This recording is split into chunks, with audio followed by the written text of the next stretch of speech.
Am I the jerk for supporting my husband's cruelty towards his bio child? My husband, 42 male, and I, 36 female, have a very solid relationship. We have been together for about 13 years, have no children, but are very active on my nephew's 4 male, Mark, life. For some background, my husband has a child, 16 female, Laura, with whom only my mother-in-law and to some degree father-in-law have a relationship with from his nuclear family. The reason being she was conceived when her mom poked holes to the condoms. It was a whole drama about it, and my mother-in-law begging my husband to have a relationship with Laura, but he simply couldn't. He even had to get psychiatric help in order to be able to cope with it. The mom admitted she did it so he would stay with her due to responsibility, but it did not work. He pays child support because the law mandates it, but nothing more. I didn't hear about this news from my husband, but from my mother-in-law, and she emphasized that she liked me a lot and hoped I would be a good enough person and procure a relationship between my husband and Laura. I was flabbergasted and asked my now husband about it because my mother-in-law made it seem so different than the truth. He explained he was going to tell me before we moved in together, and to be fair, he kind of had already gave me little infos here and there, and explained the whole situation, and even told me I could go to therapy with him and see the psych info if I wanted, but things were not like my mother-in-law said. His sister confirmed this as well, and explained this issue was the reason she was not as close to her parents anymore. Things went okish for some time, and even the wedding went without issues. We all have several boundaries, and mother-in-law more or less respects them, although she still have constant communication with Laura and her mom. We have several cycles of very low contact with her. But things went to overdrive once my sister-in-law got pregnant with Mark. Mother-in-law started telling everybody it was not her first grandchild and all that cryptic stuff. My husband was so uncomfortable about it. She pushed for Laura to be involved in birthday parties, christening, etc. But we all said no.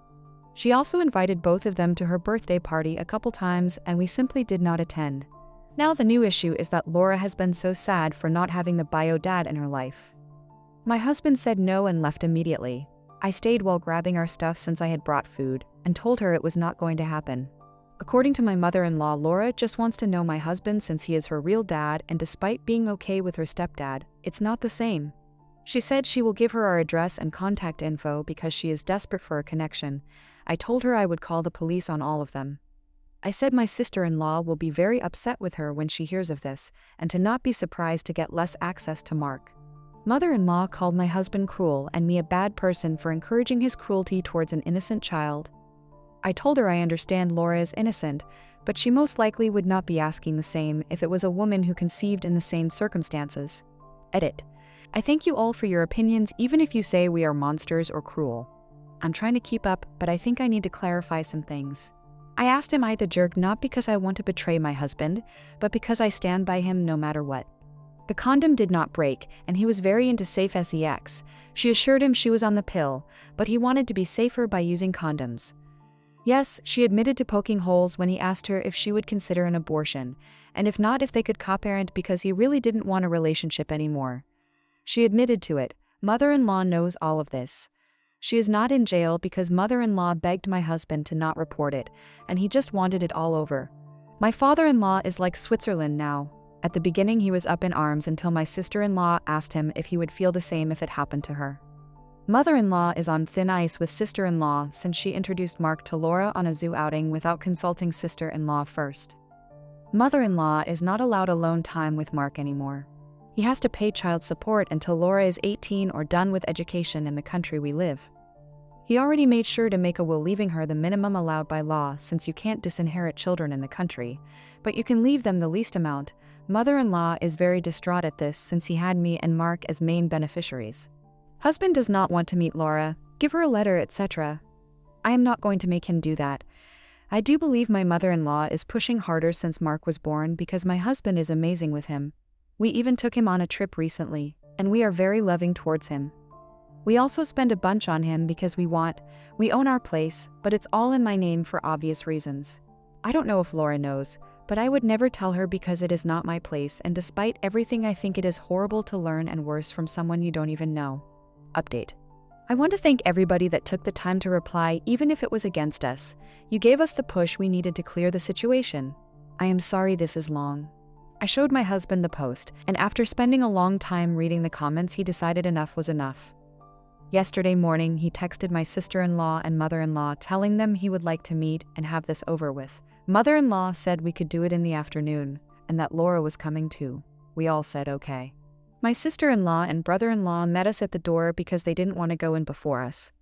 It was really tense since the beginning. Laura tried to hug everybody, but we asked her to please not. Then she tried to hug my husband, and he was slightly less polite and asked her to not touch him. My mother-in-law was very cheerful somehow, and my father-in-law was just offering everybody drinks and snacks. He was like living in his own reality. We sat down, and after what felt like the longest 5 silent minutes of my life, my husband turned to Laura and asked her if she could please leave him alone. Laura responded that he was her dad, and she will need his support when she goes to uni since she was planning to move to our city, and it was very expensive and hard to find a place. She said she knew he owned his own place, and that he clearly has money to spare, so she was wondering if he would help her out. My husband said no, that he was already paying child support and will stop as soon as the law allows him to. She was upset but somehow kept going. She turned to me and said that at the end of the day, what is my husband's will go to her since mother-in-law explained the inheritance laws to her, and she wanted to be in good terms with me for when we need to decide what to do with the house, etc. I just told her not to worry because the house is on my name only, and there is already a will covering it all. Mother-in-law knew about the will, but not the house situation. Laura was a bit taken aback and looked at my mother-in-law like asking for help. She said that even if there is no future money, she thought my husband was unfair to her, and that she used to think he simply didn't want to be a dad, but he is amazing with Mark, and we even take him on trips. My sister-in-law asked her point blank if she knew how she was conceived, and she does. Laura knows everything and says that while it was not the nicest way, her mom wanted her so badly that made it happen. She said sister-in-law should understand because she has her cousin, and she would love a relationship with him. My sister-in-law was seething, and brother-in-law told Laura he will literally call the cops if she tries to get near Mark. She started crying, saying that she wanted her family to love her and be as awesome as everybody is with Mark, and that it is not her fault and her mom is not a bad person. She just wanted a family, and my husband denied them that. My husband said that it was the lying and the deception that costed the relationship, not him. That if there was an honest mistake, things would have been different. He told her he will never be her dad and she needs therapy. He said that she could get a job instead of expecting him to pay for her life in the long term, and that he is not willing to have contact after today. Mother-in-law started begging both her kids not to go and maybe do family therapy. They both said they are going no contact with her, and father-in-law is on thin ice. Mother-in-law is blocked everywhere. I guess this is it. No contact with mother-in-law from all of us. Sister-in-law and husband seem actually pretty happy with the decision. We had dinner together and the topic was dropped after a couple minutes and we focused on other stuff. I am sorry there is no Disney ending, but this is for the best, and I still support my husband's mental health above all.